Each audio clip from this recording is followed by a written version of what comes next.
Glad you're with us. I'm Josh Kirby. This is the Kirby on Sports podcast. We have a great conversation coming for you today. But to join me for this conversation, first and foremost, Dan Dembski. What is up, buddy? Not a ton, man. Just taking it easy. Really glad I could join this conversation. Obviously, I usually miss these, so it's good to be your partner in crime for this one for sure. What a conversation when it involves Baltimore sports. We had to get this person on. She's on 98Rock in WBAL Radio. She does it all, and especially when the three-man booth is down on Ravens Walk, you can hear her on set live on 98Rock. That is the one, the only Valerie Preactor. Valerie, good morning. How are you doing? I'm doing so well. Thank you so much for having me. How's everything going just in general? I know there's probably a lot on your plate with spring training coming up for the Orioles and then doing the morning show like you're doing. Just how's everything going in general? Yeah, it's never a dull moment in Baltimore, which is what I love about being part of both of these teams. So yesterday we're at the Ravens press conference with all the three coordinators and the new head coach, Jesse Minter. And then jumping into spring training, the Orioles get started tomorrow with Grapefruit League action. So constantly getting updates from down there. We've got some of our morning show guys back and forth. So it's been awesome to kind of, finally be back in the two sport realm where we've been missing Orioles for the past couple of weeks, couple of months while the Ravens were really taking over. So the summer is really my favorite time of year because we get a little bit of both. And I just love the warmer weather. So that's what we're working with right now. Any plans to go down to see them live in spring training at all? I won't be down there in Sarasota. I've gone before, but it's not this year. So I just can't wait until opening day. That's when really we start kicking things off for BAL and 98Rock. Yeah, absolutely. We'll get to that more in a little bit. But I mean, first and foremost, just looking at you, Valerie, growing up in Baltimore County, just a very broad question statement here. Growing up in Baltimore County, I would imagine a dream come true getting to cover the local teams that you grew up watching. Am I right? Yeah, there's no doubt. And especially being on the stations that I am on, like I grew up listening to 98Rock and the morning show with my dad in the car on the way to school. And obviously going to Orioles games when I was younger for birthdays and different things like that. And just obviously, every Sunday watching football, Ravens, and like getting to know the Super Bowl team. And so I just have such, vivid and fond memories of watching my like Orioles and Ravens teams and like the guys that I followed back then and, having connections with them now and being able to talk to them and see them, at different games and things like that. It really is a dream come true. And it's just so crazy because, how I got this job, like I was working behind the scenes first in 98Rock and that was even like surreal. So then to be really like so front facing on air every single morning, it's truly like paradise. Starting out at George Mason, not really knowing what you wanted to do, but then getting the opportunity covering sports at George Mason. How did that sort of help when it came to getting the opportunity at 98Rock WBAL to work behind the scenes before getting more on air and doing more stuff like that? Yeah, I think it was really important to work all the behind the scenes jobs that I did because I was a production assistant, I was a programming assistant, and just being very versatile and like whatever they needed, I could do, whether it was writing stories for Orioles, posting on social media, cutting audio, things like that. I think it was just good to add to my resume in every sense. And honestly, the background that I had in college, which I was doing almost every sport there, which is D1. So I did 6 total sports throughout my 4 years, sideline for ESPN Plus, color commentated, did play-by-play there. And so I felt like I had a really solid base of 4 years of on-air experience there, even though we had COVID during that, but still. So going into 98Rock and when, this position opened up, I was like, guys, like, this is what I went to school for. Like, I promise you.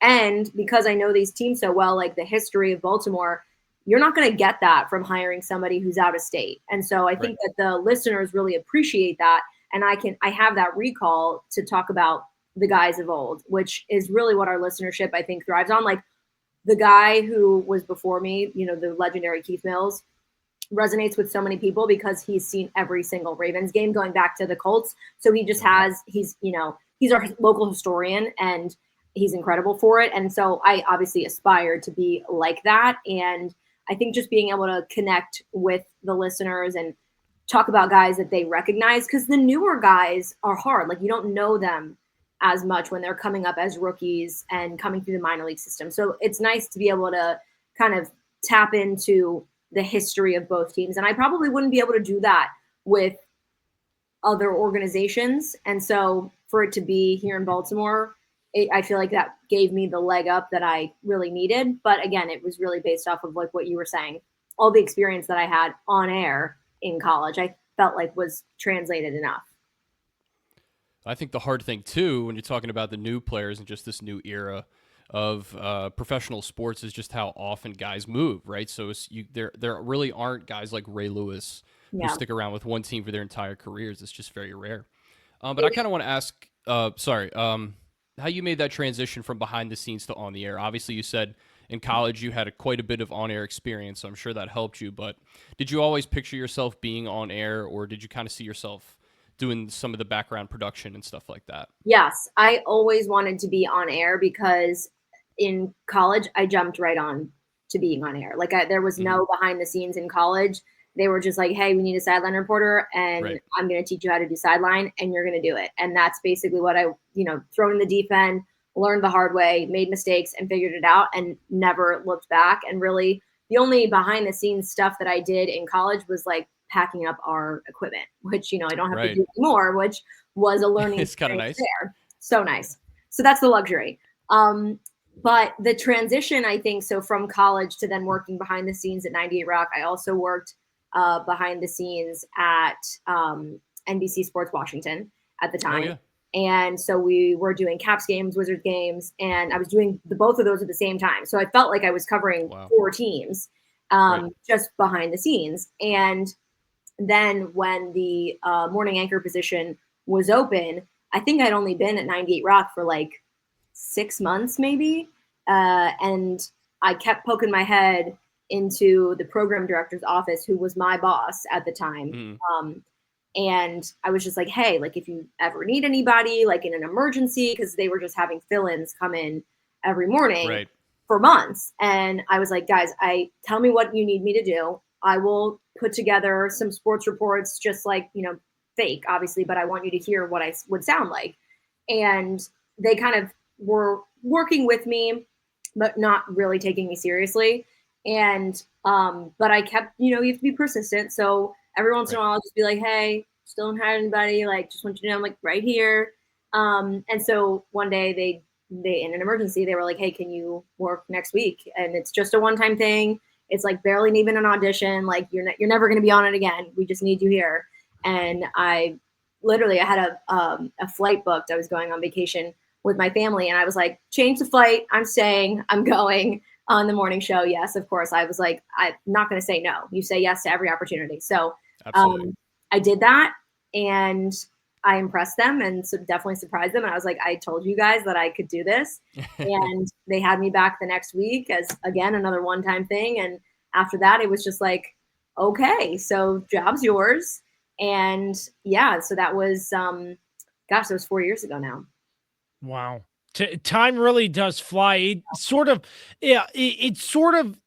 resonates with me getting into local radio early on in my life, and just what you said, Valerie, saying yes to every opportunity, because you never know if you might get another chance like that again, that really stood out to me too, in terms of what you were saying, which I think really stands out in terms of just radio in general, making sure you take every opportunity to get better and better.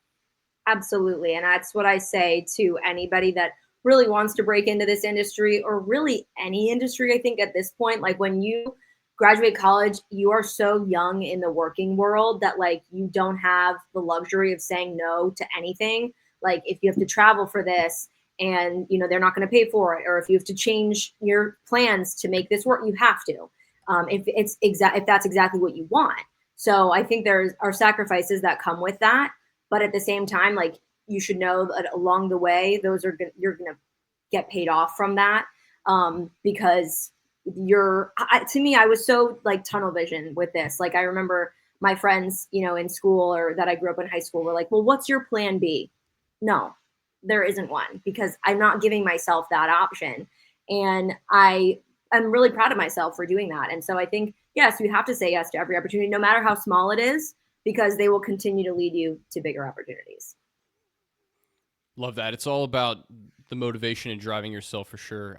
I have a question about like the transition to morning radio, obviously a little different than what you were probably doing before. Was that a difficult transition to sort of jump into this world of like where you have it's talk radio, but also like comedy, like some bits and stuff like that? Was that something new to you, or was that something you kind of already knew going into it? Like you said, since you grew up listening to 98 Rock, you grew up listening to sports radio in the morning, or was that something you felt like you had to develop over time and you felt like you've gotten to that point? I think one of the reasons of why I impressed my bosses so much the very first time that I was on the show was because I was able to just like mesh with their style of radio. Yeah.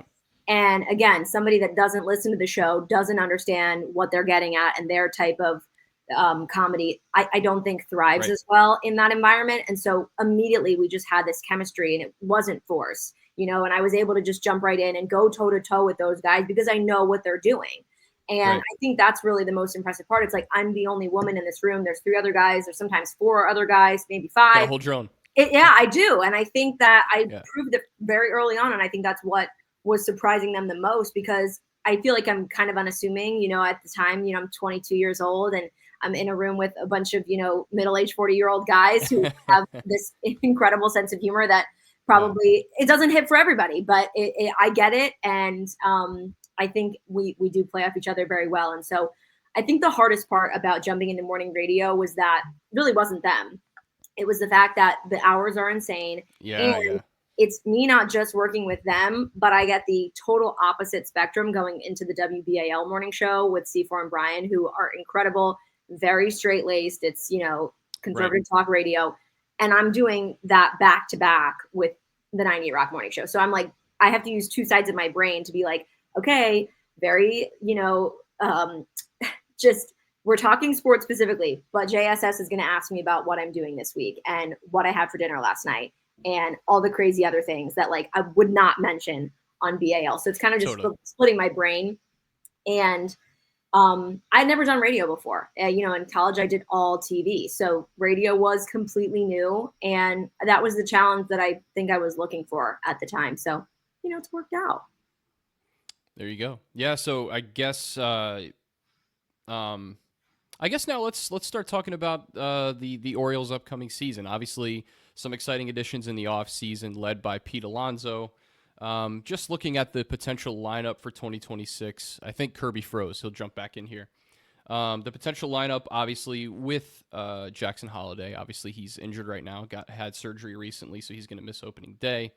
But you have Gunnar Henderson, Jordan Westberg, Taylor Ward, Pete Alonso, Adley Rutschman, Samuel Basillo, Jackson Holliday, Tyler O'Neill, and then Colton Cowser. I mean, on paper, that is a really solid lineup.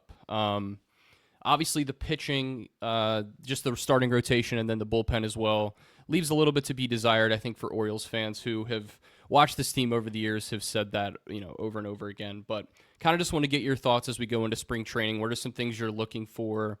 Some developments you're looking to take place, and kind of how you expect to see this team in, 2 months when the regular season kind of kicks off there. I think the biggest question for this team, you said it was pitching. I agree with that. But at the same time, I think they're always confident in their rotation, no matter whether they have a number 1 starter or not. That really ace guy. I think they have Trevor Rogers, who is fantastic if he continues on the streak that he had last year. I think Chris Bassett brings, again, that veteran leadership that you're always looking for year in and year out. Shane Baz, I think, is the sneaky pick for me. He's an incredible guy, and I think he can thrive in this environment with this type of team, because this is just really, it's a good squad and they have fun. And I think that's going to be different. He seems so like straight faced, but I think that this place is going to bring him out of his shell a little bit.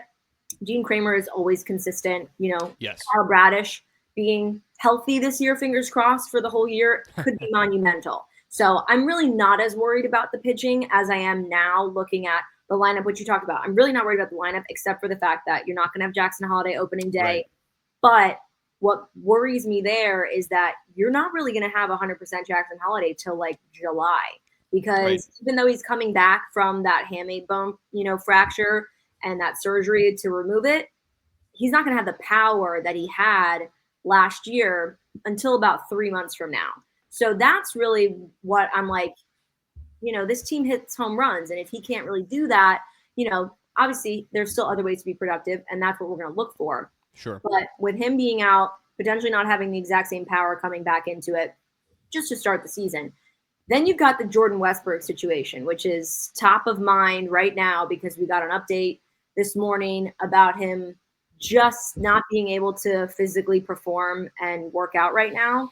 And so maybe his injury is, there's more that we don't know. And it just sounds like he's kind of one of those guys that's like snake bit. And I hate to say that because he is such a game changer. And I love him, in the corner of the infield at third base. And I do think that he's an important piece. But the question is, for now new manager Craig Albernaz, those are two huge pieces in the lineup that you need to fix and two huge spots in the infield. So to me, that's what I really need answered right before opening day. Full disclosure, I'm not sure if Dan touched on that while my internet just it just died there for a second. So I do apologize. But sticking with the Orioles, it just looks like, because I follow the Orioles a little bit here and there too, and I'm telling you, he's a Nats fan, so we don't talk about that. Thanks, Dan. But I mean, the game day experience, everything in Camden is great. But looking at the Orioles' new skipper, Craig Albernaz, looks like he brings something different than what Brandon Hyde had before, maybe a new energy, a little bit younger, I believe. What do you see out of Craig Albernaz that you really like from what you've seen so far? I just want to say I think I'm obsessed with him, and I just think he's so perfect for this club because, again, getting to know these guys, these younger guys over the years, Adley Rutschman, Gunnar Henderson, Jackson Holiday, they're just such a fun core group. They're weird. They like to do, Legos and stuff. Like, we're always hearing crazy content coming out of that clubhouse. And I think Craig fits that so well. I'm calling him Craig because we're on a first name basis, and I should be calling him Albie because that's his name. But he is like looking forward to outfitting the entire squad with like Nikes. And he's like, my players have to look fresh. Then we're going to play well. It's just like the mindset that he has. I think he's such a family oriented guy. The fact that when he did his introductory press conference, Stephen Vogt was in the crowd. I love Stephen Vogt. Shows you just how much he has resonated with the people that he works with. And so I hope that he has that effect on Baltimore, and not just the guys, the coaching staff, but also the fans too, because I really do think he cares a lot. And I just think he brings this new juice, this new energy to the ballpark. Look, the ballpark's going through changes, so we're excited to, have a new scoreboard and everything like that. We have a brand new press box. Can't wait to see. And I think just basically a whole rebrand with the manager situation. Look, I love Brandon Hyde also. Was obsessed with him. And I think he is such an incredible human being. I think he's a really good manager. And I just think that there needed to be some sort of change after what happened last year. And so, I was devastated about it, but I think Albernaz, they couldn't have picked a better up and coming manager. And so I just hope that does come with success. I think that's going to be the hardest gauge of like, is it really going to work this year? Well, I think in that way, the Ravens and Orioles are kind of similar. They hired younger, more exuberant coaches, obviously transitioning to the Ravens for a minute here. Obviously moving on from John Harbaugh after 18 seasons at the helm as head coach. I think a lot of fans, myself included, felt like he had kind of run his course in Baltimore. Obviously a legend for all he accomplished, winning the Super Bowl in 2012. But just since then, we know John Harbaugh not able to really get over the hump, especially in the playoffs. That was kind of the biggest criticism of this team really over the last, 10 plus years, obviously since they won the Super Bowl. So just kind of touch on your thoughts on just the new coaching staff in general, but especially how Jesse Minter coming in, could make a big impact. Obviously there's a lot of talk this offseason about if Lamar is going to leave. I think that's, preposterous and quite silly, to be honest with you. But it's got, people like Mike Florio out there talking about it. So as always, but kind of just want to get your thoughts on how you see Jesse Minter kind of helping with that situation, and then just kind of the impact you'll see him make with this team. Because I think it kind of is parallel with the Orioles and Craig Alvarez as well. 100%. And I think the fact that both of these teams are going through this change at the same time just really shows you what the fans can do, but also what they're looking for. And so they know that they have to aim to please. And I agree with your thoughts on Harbaugh and the way that it really took me to understand it, because I love Coach Harbaugh, and I agree that it was time. And the way that Bisciotti framed that to us was, we knew that the coordinators were going to have to go.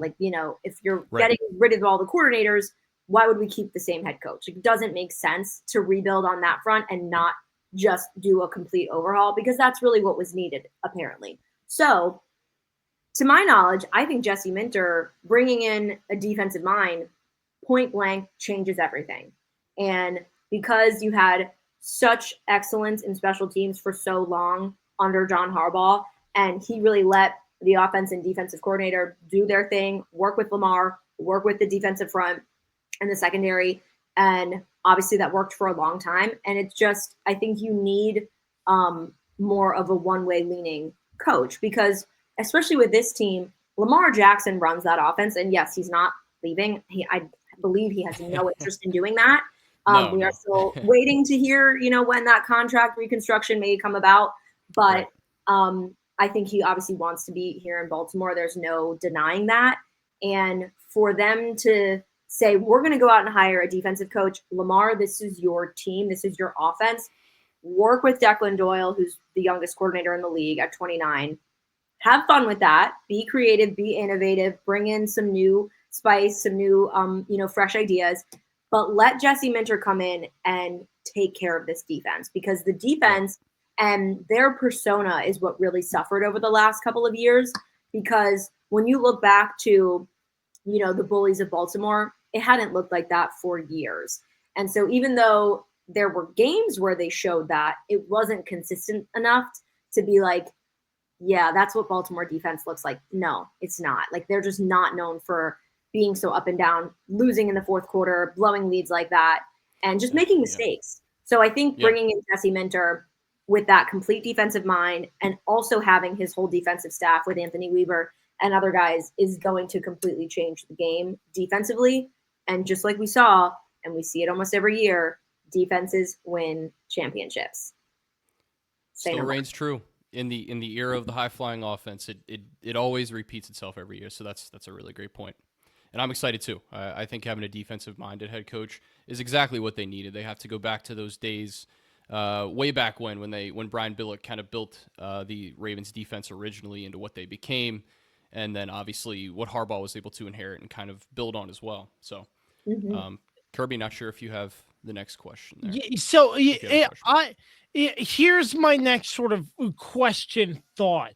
You look at Harbaugh and Tomlin, who both exited at the same time. Obviously, Harbaugh now with the New York Giants. But I think, and I'd like to get your thoughts on this too, Valerie, just in general, the era of having a tenured head coach for as long as Harbaugh or Tomlin, I don't think we ever see anything like this again in the National Football League, with how much change we have seen over the years. What are your thoughts? I don't know. That's an interesting point because obviously you look at a guy like Andy Reid, right, who's been with the Chiefs for so long and has seen so much consistent success.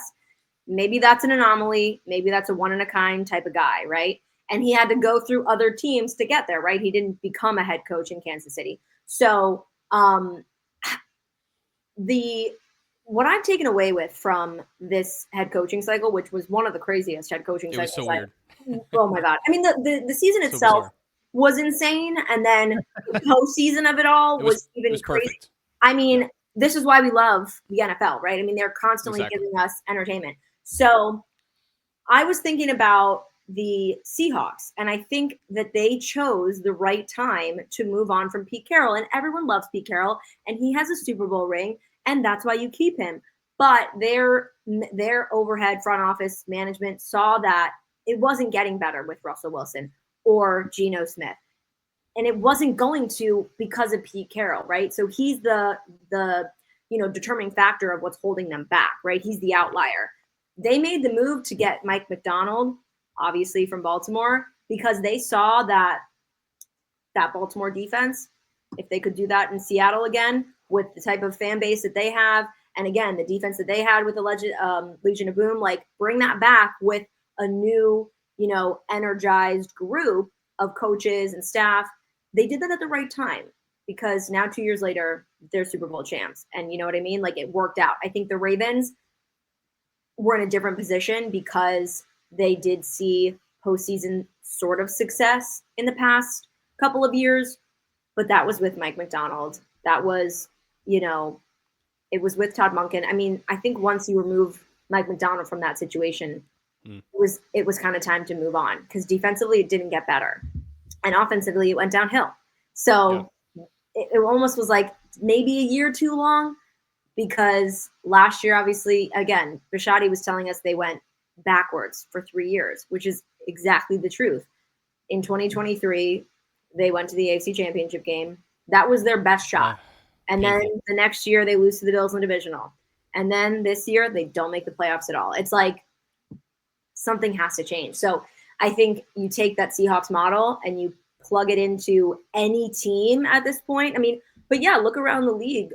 Who else has longer tenured coaches? Mike Tomlin, yes. But again, that consistent 500, I've never had a losing season, doesn't win you a Super Bowl anymore. Again, how many Super Bowls does Mike Tomlin have? Like, it just doesn't correlate. I feel like they do have to move on a little bit sooner. And I love a tenured coach. I mean, 18 years is incredible. But nobody in any other industry anymore is staying that long in the same place. So I think the NFL is just starting to catch up to that sort of trend of, younger is probably better because the game is changing so much.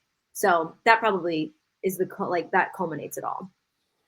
I think too, like everyone's looking for the next Sean McVay. Everybody wants the next young hotshot coach who's going to come in and take them to the Super Bowl, and that's very rare, I think, for people to assume. But also, I love your point about Andy Reid because I felt like what he's done a great job of is reinventing himself as a head coach. He's not the same coach in Kansas City that he was in Philadelphia. He had to change.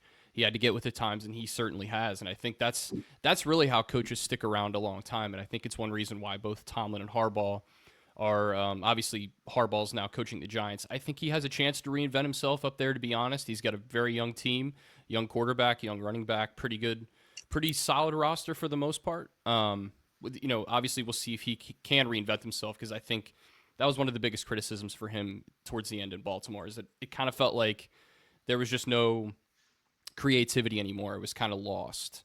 And let me just say this about Andy Reid. I think the reason why he is so impressive is because, again, they've been able to have this consistent success, but because of that, think about how many coordinators he has gone through over the years, yet they have still continued to win.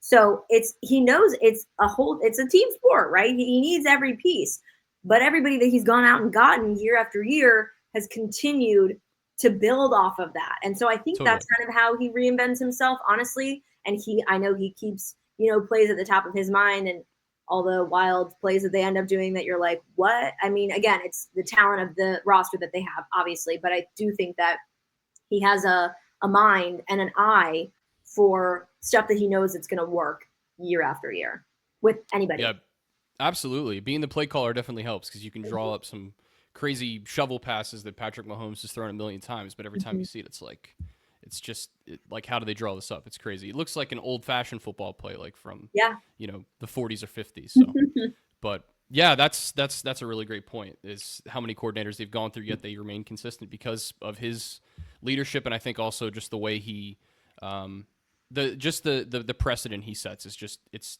strong as stone. So It's true. So, I know Carlos isn't here, but we call ourselves the 3-man booth when it comes to the podcast, and we usually make a trip out to an NFL game minus this year. And what was it?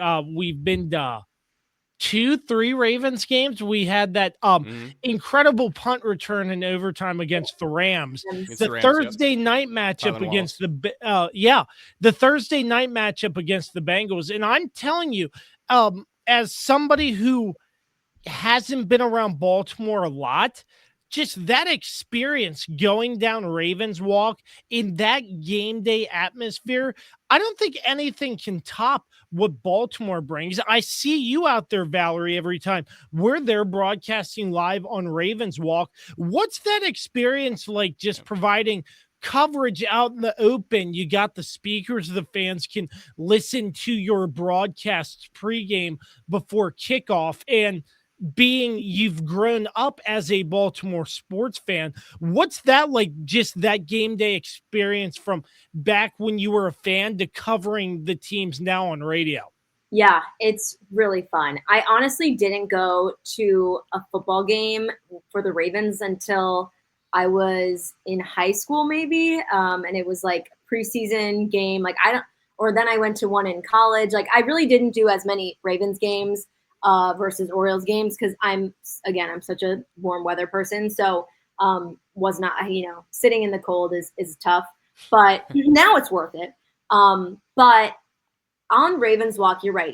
There's nothing else like it. I haven't been around other stadiums to see the difference, but I know that every week it is a destination to be in Baltimore, and people go to tailgate and not go to the game. I mean, that just tells you everything you need to know about the game day experience, because it really obviously revolves around the game, but you can not go to the game and still have an amazing time because there's so many different tailgates in all the different lots and at different restaurants.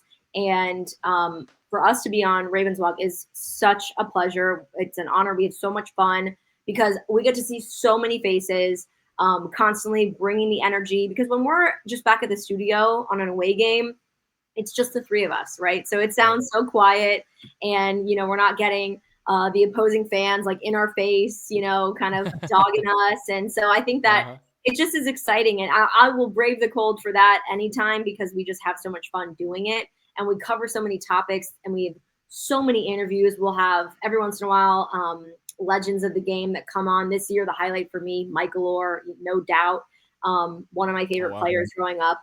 And we've talked to so many guys.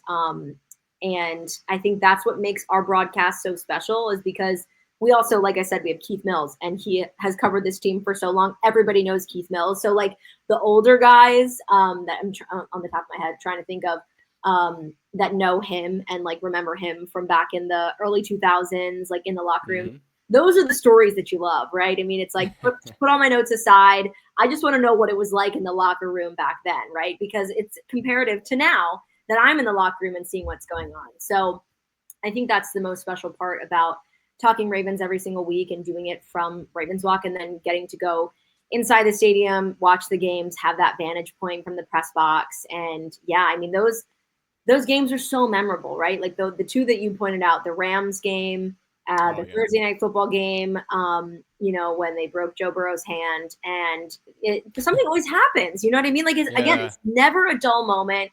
And I love the Thursday night crew because, after the game, we get to go out in the field and talk with them. And yeah, I've just met so many people, broadcasters, former players, and it's so, so special to do Ravens game day. And it was funny because I was just listening back to our pregame. I was putting some clips together. And as much as I was like happy the season was over, because it was kind of, a hard season when they're not playing well and so emotionally involved, I was like, I miss it already. You know, I miss that energy and that atmosphere. So I think, you know, we're excited for baseball season, but you have to miss the NFL because it just takes over my life for 6 months. And you mentioned, sorry. Go ahead. Okay. I was just going to say, you mentioned getting to meet like a lot of, obviously people in sports media. Has there been anyone you met who was kind of your idol growing up, or someone in the industry that you were like, I want to be that person, and you kind of wanted to model your career after them, and you've met them and it's just been a really good experience? Do you have any stories or anyone who you've met who you felt like it was kind of your idol growing up? Maybe idol's a strong word, but I think you know what I mean. Yeah, I have a couple. Erin Andrews is obviously everyone's favorite, right? So she was definitely the first sports broadcaster woman that I followed in college.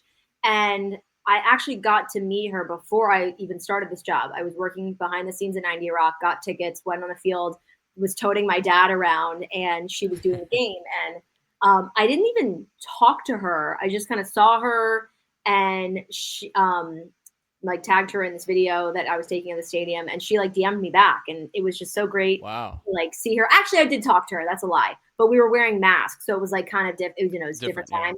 So it was just so cool. She's so incredibly nice. And on the flip side of that, I'm obsessed with her, obviously, and she does her podcast with Carissa. Oh, so great. So when Carissa comes for Thursday night, I was able to meet her. I want to say not this past season, but the season before. Mm-hmm. And then she was there like 3 times. So I like came in every Thursday night game after it was over, post game. I would come out onto the field and watch their end of their post game show, and got to meet her. And she is so incredibly nice. And I think them at their level, they're able to see hindsight's 2020, like what they've built over the years. And she was like, please, like, reach out if you have any questions. Like, she's just so gracious and kind. Another one is during the season that I was behind the scenes, I also was a runner for CBS. So there were 2 different weekends where I was the sideline reporter's like person that would just like hold their stuff or follow them around, and which was also a fantastic experience because you're on the field for the whole game. So I did that with AJ Ross and Melanie Collins. And Melanie was great because I was able to pick her brain after the game, and she was sweet. And then I saw her in the press box for one of our playoff games, right, or something not this past season, again, the season before that. And I was like, hey, like, I was your runner. And she goes, of course I remember you. Like, she just was so great. And she was like, oh my God, I'm so proud of you, like what you're doing. And so they are, to me, they're like the younger generation, but at the same time, like, they've been in this business for so long. And Tracy Wolfson is another one of them. I talked to her before I even had any job, and she was telling me on the phone, like, do everything that you can to jump in somewhere and, record your reels and stand-ups and everything. And I was able to see her down on the field a couple times, and she was like, are we going to see you in the Super Bowl? Like, come on. So everyone is really, like, most women that are in sports at that level are just so incredible to me. And so I still aspire to be them, obviously. It's pretty crazy. And Dan, I think you were there for 2 of those experiences. We've been at M&T Bank 3 times together, and I've had the chance to meet Kevin Harlan and Al Michaels. Yeah. I saw Kevin. I'm like, man, we need a picture. Then I saw Al Michaels because the Thursday night game was like the Thursday after Kirk Herbstreit's dog passed away. Oh, yes, yeah. So, I remember that. Yeah, and I was I'm gonna go up and I was like, hey, Al, can you just give Kirk my condolences? I'm like, Al Michaels, like, you took a selfie with him, right? I did. I have it still. I'm like, I just met Al Michaels, and it was just cool conversing and interacting with him there too. That was a pretty special moment because of how many things Al Michaels has done back in the day and what he does now. That just blew my mind almost. You interrupted his dinner, but that's okay. We'll let that slide for now. I was gonna say, how did you even find him? He's hard to find. No, he was hiding in the back of the booth eating, and Kirby's good though. Kirby's a friendly guy, and he was sitting up front. I was just like, hey, tell Kirk I'm sorry. Just I felt bad. Then we actually saw Kirk, and we're like, hey, sorry for your loss or something like that. But, yeah. Well, we've had some adventures, and I'm telling you, just the experience in general, and Orioles games too. I've been to probably more Orioles games with Dan, and it's cool seeing that. I got to ask you here, Valerie, how many Orioles games on average do you say you go to? I think this past year it was a little bit different, but I usually tend to go to about half of the home games, so around 30 or 40 games a year. I think my first year that I started, I was probably going to closer to 50, if not more than that, because I was going on the weekends, and I have this access. If I'm doing nothing, might as well go to the game. Yeah.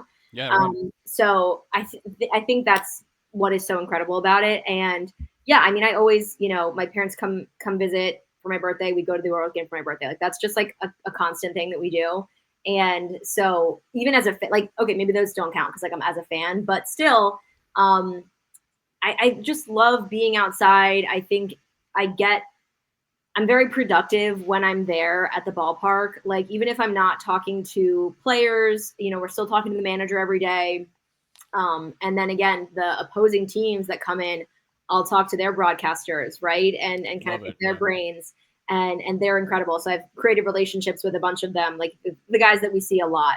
And I think it's just, that's the beauty of baseball. Like we don't get that as much in the NFL because it's only one game a week. So when they have 3 games in a row and it's the same team, it's like you really get to know these people. Like I've been so lucky to talk speaking of another one, Susan Waldman, who's incredible, the commentator for the Yankees. And she, absolutely, wealth of knowledge, obviously, and she's been through everything. And so, again, she's another idol. And so just to be in the clubhouse with her and just in the press box and just kind of be able to chit chat. And again, the former Orioles that I have talked to just around the ballpark, Darren O'Day, but Buck Britton and his brother, Zach Britton, I've had great conversations with them. Adam Jones has come through. And yeah, so it's just like, even when I don't want to go to the ballpark because I'm like, oh, I don't need anything, maybe I'm not going to get a one-on-one interview. It still ends up being like just a great day because I'm at the ballpark. And you get to be a fan, which is the coolest thing, is kind of part of your job, but also just everyday life. You get to be a fan, which is so cool. It's so hard being a fan. Yeah, yeah.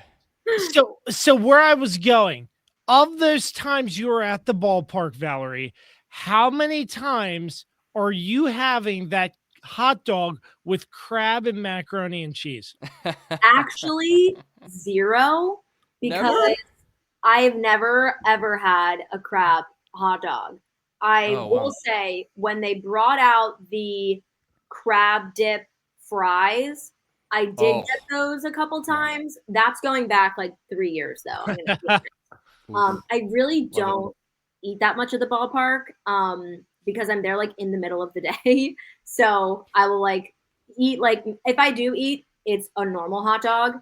And that's pretty much it. And then I'll like come home and have real dinner, but or that's my dinner of the night. My go to if I'm there all day meal is regular hot dog and ice cream. That's it. Love it. All right. Or maybe some ballpark classics right there. Yeah, but that's about it. Ballpark classics. Well, Dan actually turned me on to the hot dog with crab and mac and cheese. And I'm sure it's amazing. Oh I'm my sure was that me? Oh, I forgot. Yeah. It was so good. I had one and I'm like, I'm still hungry. I went back and bought another one. And those things aren't that. They're huge. They're huge. They're huge. They're calorically dense for sure. Yeah. I'm going to give you another suggestion. What I did just recently try this this Raven season, and they have them at both. I'm pretty sure the Fuzzy's Burgers is still there, which is okay. It just blows my mind. They have a food truck on Ravens Walk, and they brought us burgers to try and fries. And I'm pretty sure they have not a truck, but like a kiosk or whatever in Camden Yards. I believe it's still there. I will find out later when we get to tour all the new things and see if they're still there. It's the best burger I've ever had in my life. It's like a smash burger. It's crispy on the edges. They have this insane, like some sort of horseradish, maybe garlic sauce. I am not a sauce person at all. I could not stop dipping the burger in that and the fries. Everything was just so crispy and like fresh. It's a pricey burger at a ballpark, but it's worth it. It's worth it. You got to let us know the new food spots, definitely, or what's I will. new that's good. So when we go to the ballpark, we don't lead our friends. Yeah, and family astray, I'll be in touch, Valerie, because we're gonna need to know those new food spots. Absolutely, that's for sure. But wrapping this up, Valerie, it's been a pleasure talking with you. I know there's probably so many more rabbit holes we could go down, but obviously We've not. been known to do that.